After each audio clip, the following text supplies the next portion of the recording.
Okay, so I've decided to put together a really boring podcast just to experiment with something different. And once again, if you take anything in my Twitter or Facebook account seriously, you're a total douche. So I'm going to give you the 7 Warren Buffett keys to financial success, and I'm going to do it in a really boring, dry way. And we'll see what happens. Stay out of debt. Don't go into debt. A lot of people might assume that $2,700 at 10.25% and owing $7,200 on a truck at 4.5% is not a big deal. It actually is, and it can actually cost you. 10.25%, you pay the minimum on the $2,800. That's what, like, who cares, right? What's minimum these days? 2%. But it actually can cost you, because if you pay the minimum, you'll spend probably 10 years paying it off, whereas if you pay twice the minimum, it's usually like 36 months, and if you pay, say, just pay it off, like pay $300 a month, then it'll be paid off in no time. So Buffett's first key is don't go into debt, and Buffett has a million reasons for it, but basically, if you stay out of debt, there's much less to worry about in life. Focus your energy on your strengths, whatever. Know a lot about a bunch of different shit, and know everything you can about one area. Focus on your strengths. Yeah. If you are talented in, say, you've got a knack with people, focus your energy there. Make sure you're mentally strong. Make sure you're physically strong. Make sure you're spiritually or philosophically strong. Make sure those areas are, well-rounded, balanced, all that stuff. But at the end of the day, if your talent is sales or, say, just understanding people, then focus there. Be a people person and make your profit in your niche, your area, your specialty. Hire well. Integrity, intelligence, and energy are very important characteristics. If a person has integrity, they're trustworthy, and they have intelligence, that's a great start. If they don't have energy, then it's good, but there's no energy to take what they can do and their trustworthiness and put it into action. If they have integrity and energy but no intelligence or low intelligence, that's also a problem, because you can trust them and they're energetic, but they probably won't be able to get it done. If they have energy and intelligence and they don't have integrity, well, that can be a real fucking problem. So energy, integrity, intelligence, these 3 things are very important. Don't give a shit what others think about your decision making. Look at the facts, look at the situation, look at the mutual interest, look at your interest, look at people you care about. Come to your decision and go forward. You could second guess yourself to the end of time. Make sure your reasoning is sound. Step away from it. Keep your ego out of it as best you can. And then make your decision and hold yourself accountable and hold others accountable. And judge others by the standard you're going to be judged by, because that's the way it would work in business. That's the way it would work in life. That's the way it would work. That's the way it works in the Bible. I'll be judged by the standard that I judge others. I'll be judged by the standards that I'm judging others.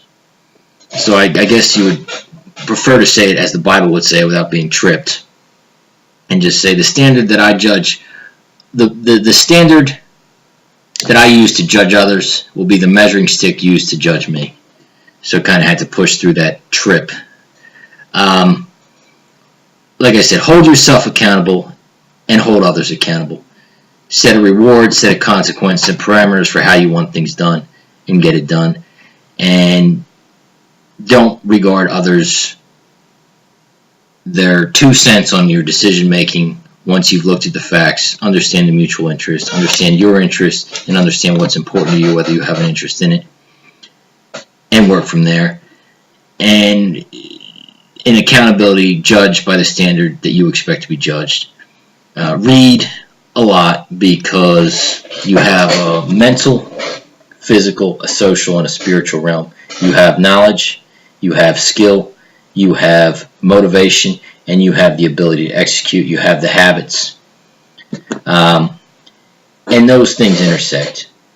Okay, you have your philosophy, which guides your decision making, or your religion, your philosophy, the principles that guide you. You have your mental framework, your skills, your know-how. You have your skills, your drive, your ability to do things, and your ability to get it done. And you have the ability to execute. Some people are incredible in each of those areas, and their execution is, for whatever reason, in the real world, it's a lot less than it could be. And other people, they talented here, and here, but they could be a lot better. But for whatever reason, they get it done. And unless you have the foundation in terms of the knowledge, the intellectual foundation, or the foundation, say, in anything, the physical foundation, the social foundation, the philosophical, the religious foundation, and the requisite knowledge, unless you start at that beginning, it's hard to take it up to another level. You have to crawl before you can walk. You have to walk before you can run. If you're a 5'5", and on a scale of 1 to 10, and you pose as a 6, it'll show up. If you are a 5'5", and you compete against a 5'5", the result will show up. And if you're a 5'5", and you want to be a 6, it takes a 5.6, then a 5.7, then a 5.8. You have to crawl before you walk, and walk before you run. And there's no cramming on a farm. That's a Stephen Covey concept, which just says there's no shortcut. You have to do the work. You have to build the requisite foundation. You have to have that foundation in place and have the requisite knowledge. And the only way to get there is by reading, learning through educational videos, and putting in the mental work necessary to achieve the result. And you have to practice. Whatever talent you have, or wherever you're hoping to build a career or do whatever, you have to practice, and you have to put the theory into practice. And you have to measure your results, and you have to not fool yourself. The results have to be measured, objective, and whether subjective, be on the conservative side as to what happened or didn't happen. You have to look at the facts, build a track record, and go from there. And it's one thing to talk about risk or say, I'll bet you this or that. It's another thing to take risks in terms of your money, your time, your energy, skin in the game, consequences to you, putting yourself at risk, putting your life and putting your financial self at risk, putting your money where your mouth is, putting your own life at risk. It's one thing to do that. It's another thing to say, I bet you this and that, without any risk or actually putting anything up whatsoever. So to recap, the 7 keys are: stay out of debt, focus on your strengths, hire well, integrity, intelligence, and energy.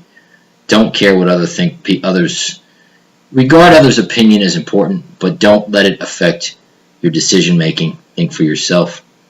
Hold yourself accountable and hold others accountable. Read, and make sure that knowledge is in place.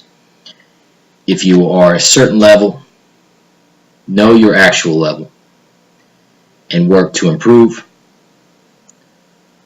All the posing in the world, if you are actually at one level and need to get to the next level, won't do you any good. You have to be able to achieve it, to be able to do it, and then you have to practice.